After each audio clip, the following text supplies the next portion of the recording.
في عام 1937 طلبت المملكة الأردنية الاندماج مع العراق، وذلك لأن حكومة الأردن لم يكن لديها موارد مالية للصرف على الدولة والشعب. وقيل أيضا أن المملكة الأردنية طلبت الاندماج لغرض وحدة الوطن العربي.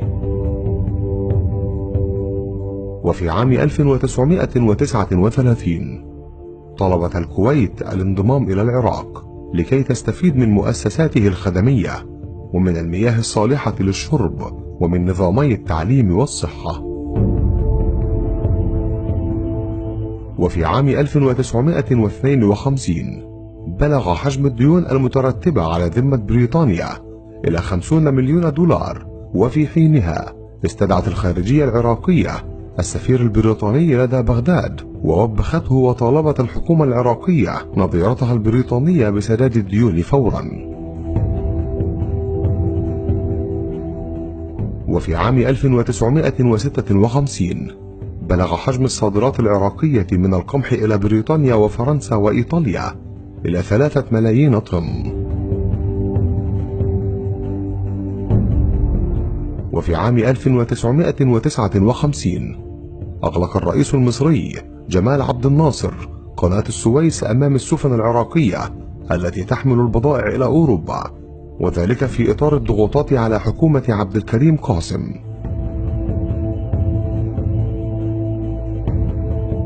وفي عام 1961 بلغ عدد العمالة الأجنبية الشرعية وغير الشرعية إلى 85 ألف عامل مقارنة بسكان العراق آنذاك، وكان عددهم 5 ملايين نسمة.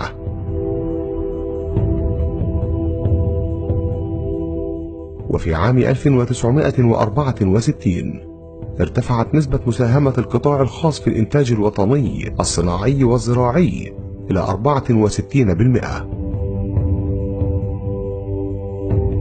وفي عام 1967 أرسل العراق على وجه السرعة مساعدات إغاثية إلى سكان جزر الإمارات، وشملت 4 ملايين متر مكعب من المياه الصالحة للشرب، و50 ألف طن من الدقيق، و17 ألف قطعة ملابس، ونحو 5000 طن من التمور.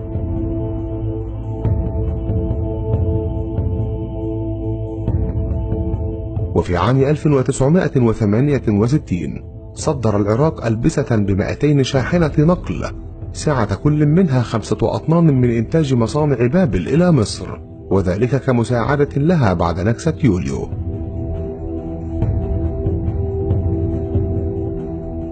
وفي عام 1971 بلغ عدد السياح العراقيين في أوروبا ولبنان إلى 70 ألف مقارنة بعدد السكان آنذاك، والبالغ 8.5 مليون نسمة.